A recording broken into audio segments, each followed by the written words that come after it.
Nosotros sabemos cómo sacar a México de la decadencia. Va a depender de ti. Tenemos proyecto. 1. Rescatemos al Estado. El Estado está convertido en un comité al servicio de unos cuantos. En sentido estricto, hablando con la verdad, en México no hay democracia, porque la democracia es el gobierno del pueblo y para el pueblo. Lo que hay es una oligarquía, que significa el gobierno al servicio de unos pocos. Si hacemos valer la Constitución, sobre todo el artículo 27, vamos a poder rescatar bienes de la nación y del pueblo que se han entregado de manera ilegal a particulares, a nacionales y extranjeros. De Salinas a Fox entregaron 25 millones de hectáreas del territorio nacional a empresas mineras, sobre todo extranjeras, para la explotación del oro, de la plata, del cobre. Es decir, entregaron el 12% del territorio nacional. México tiene 200 millones de hectáreas. Lo que concesionaron, pues, es del tamaño del estado de Chihuahua, que es el estado con más territorio en nuestro país, tiene 25 millones de hectáreas. Se llevan todas estas riquezas, no dejan beneficios, contaminan, pagan salarios de hambre. ¿Sabes cuánto pagan de impuestos las empresas mineras extranjeras?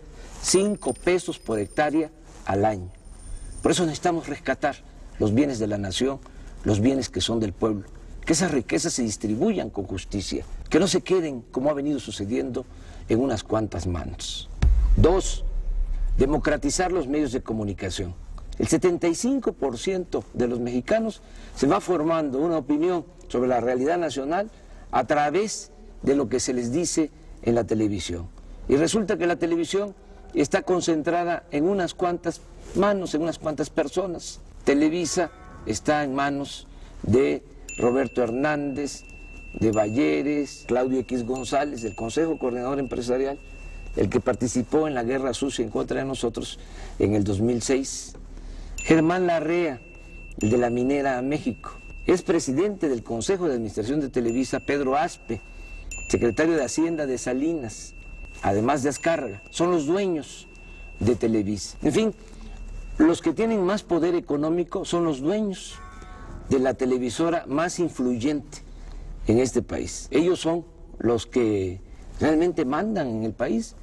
¿Cómo se apoya esta oligarquía para hacer sus fechorías, para cometer todas esas atrocidades que han llevado a la destrucción a nuestro país, que llevan al empobrecimiento del pueblo? Pues se apoyan porque tienen el control de los medios de comunicación. No dominan con el ejército. La oligarquía no necesita usar la fuerza bruta. Tienen el control de los medios de comunicación, tripulan la mente, tripulan el pensamiento de millones de mexicanos. Por eso hace falta que haya competencia, democratizar los medios de comunicación para que se escuchen todas las voces y de esta manera pues se tenga un mejor criterio. Hay muchas cosas que los ciudadanos no saben. Por ejemplo, han echado a andar toda una guerra sucia desde hace bastante tiempo, desde el desafuero en contra de nosotros para desprestigiarnos. Están empeñados en destruirnos políticamente, al mismo tiempo que ahora ya están proyectando a Peña Nieto, que va a ser el candidato de Televisa a la presidencia de la República. Ya la oligarquía tiene candidato, Salinas de Gortari es el jefe de campaña de Peña Nieto y Televisa es la encargada de la propaganda, al mismo tiempo que a nosotros nos están haciendo a un lado y además nos atacan un día sí y el otro también. 3, crear una nueva economía. Ya está más que demostrado que la actual política económica no funciona. La han venido imponiendo desde hace 27 años. Claro, funciona para los potentados, funciona para la oligarquía. A ellos les ha ido muy bien, por eso no quieren que haya un cambio en materia de política económica, porque aunque le vaya mal al pueblo, aunque le vaya mal al país, a ellos siempre les va bien. Pero para la mayoría de los mexicanos, la política económica ha sido realmente un desastre. No ha habido crecimiento en la economía, no se han generado empleos. México se convirtió en el país del mundo que más mano de obra exporta al extranjero. La gente por necesidad tiene que abandonar el país porque aquí no hay oportunidades de trabajo. ¿A qué no sabes que el año pasado, de los 152 países del mundo, México ocupó el lugar 143 en crecimiento económico? Es decir, estuvimos entre las 9 peores economías del mundo. El año pasado también México fue el país de América con menos crecimiento económico y aunque parezca increíble, estuvimos abajo de Haití. en cuanto a crecimiento económico.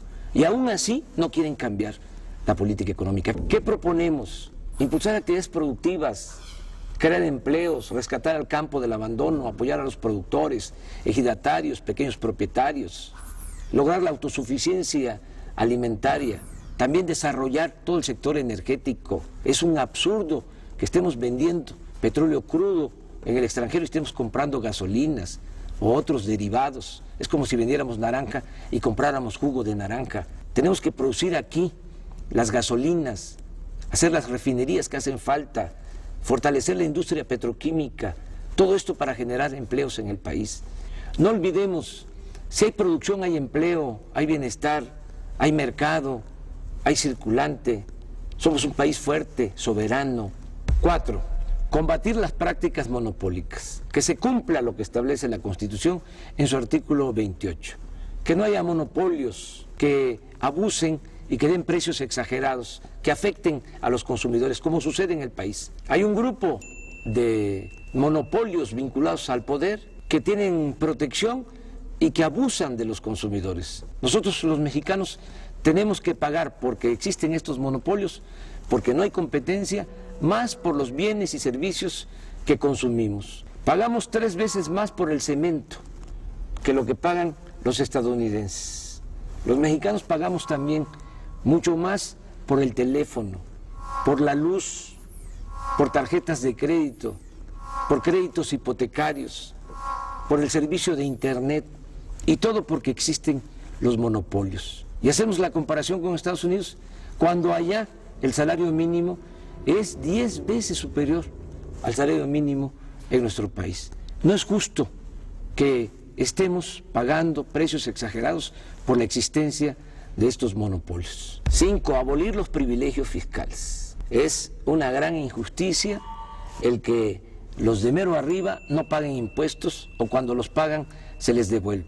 Ya quedó demostrado, hasta el mismo Calderón lo tuvo que reconocer, que en el 2008, por ejemplo, 400 grandes empresas, las 400 más grandes corporaciones del país, empresariales y financieras, obtuvieron ingresos por 5 billones de pesos. Estamos hablando de la mitad del Producto Interno Bruto, de la mitad de la riqueza que se generó en ese año en el país. Esto también demuestra cómo se concentra el ingreso, cómo se concentra la riqueza en unas cuantas manos, en unas cuantas corporaciones en nuestro país.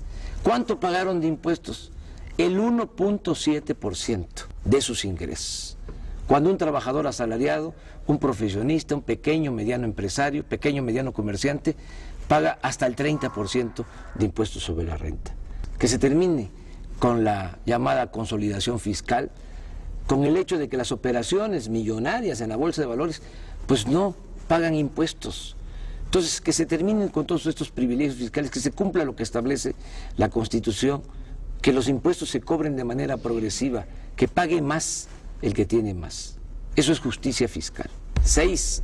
Austeridad republicana. Le cuesta mucho al pueblo mantener al gobierno. Es un gobierno mantenido y bueno para nada. No puede haber un gobierno rico con pueblo pobre. Es mucho el dinero del presupuesto que se destina a pagar sueldos elevadísimos a los altos funcionarios públicos. Y no solo sueldos, tienen atención médica privada, cajas de ahorro, muchas prestaciones. Cuesta 1.500 millones de pesos mantener toda la flotilla de aviones y de helicópteros de los altos funcionarios públicos.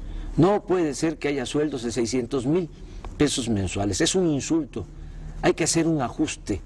Estamos proponiendo un plan de austeridad republicana para ahorrar 200,000 millones de pesos en el presupuesto y destinar estos fondos al desarrollo económico y a garantizar el bienestar de la gente. Juárez decía que los funcionarios tenían que aprender a vivir en la justa medianía.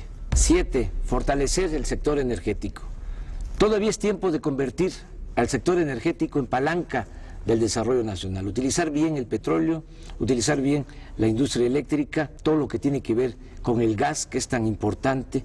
En el caso del petróleo, pues hay que explotarlo de manera racional. Como se han dedicado nada más a extraer petróleo para vender petróleo crudo al extranjero, ahora tenemos ya una crisis por falta de producción de petróleo.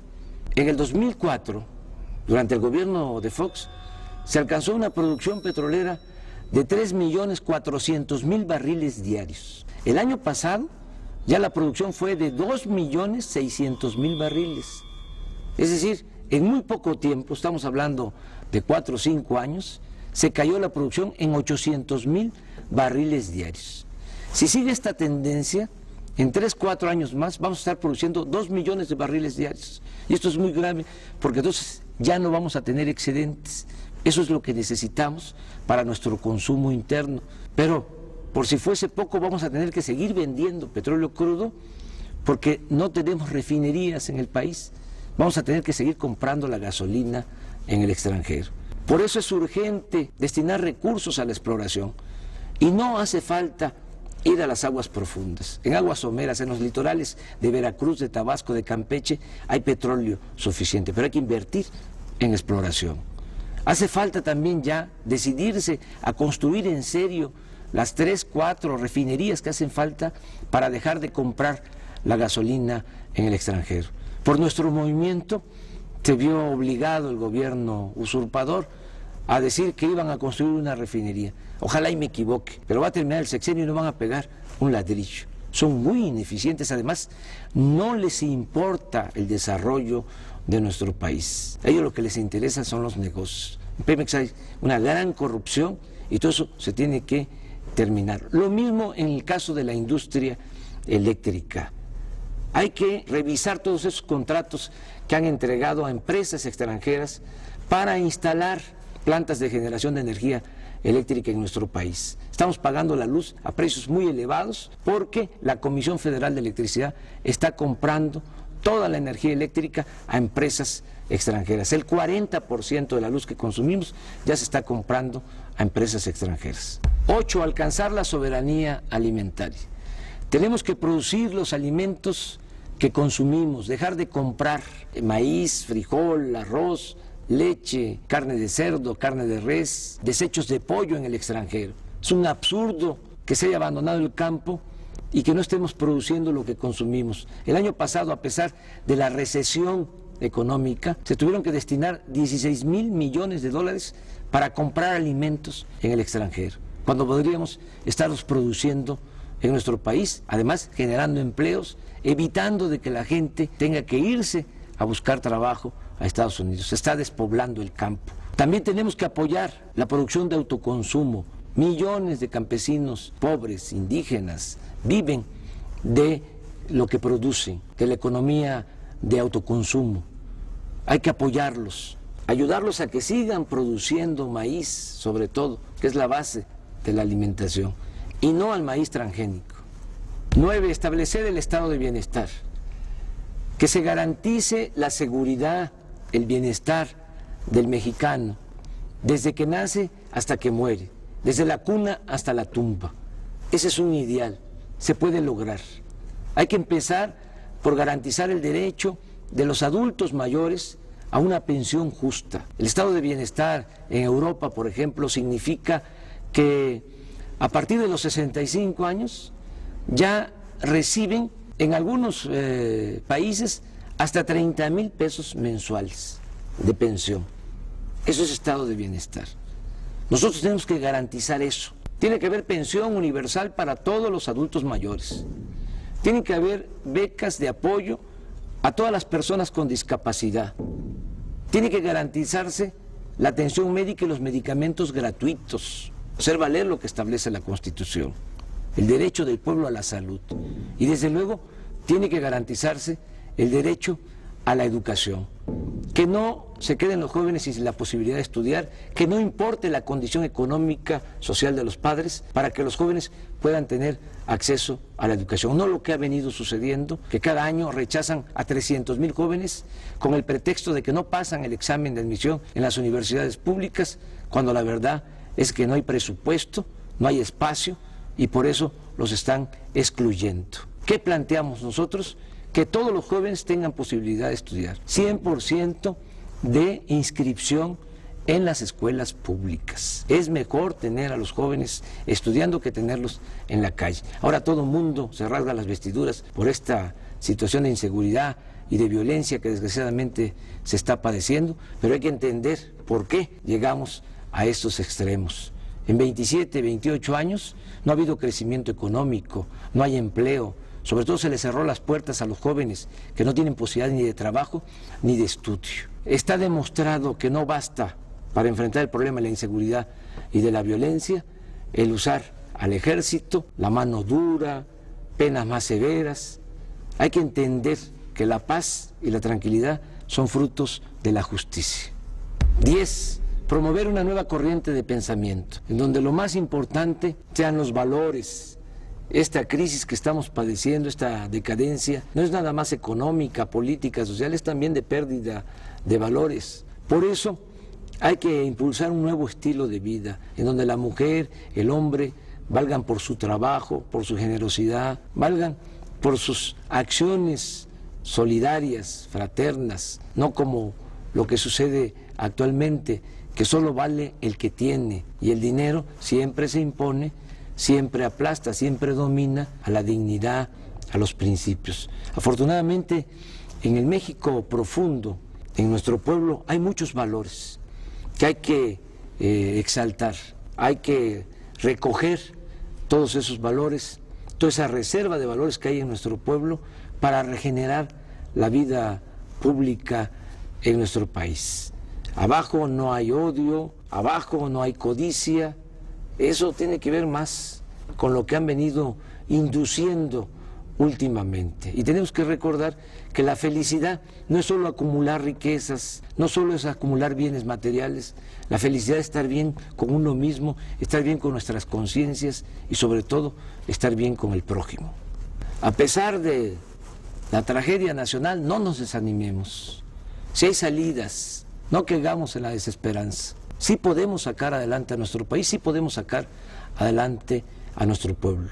Tenemos proyecto para sacar adelante a México. Depende de ti. Y recuerda, solo el pueblo puede salvar al pueblo.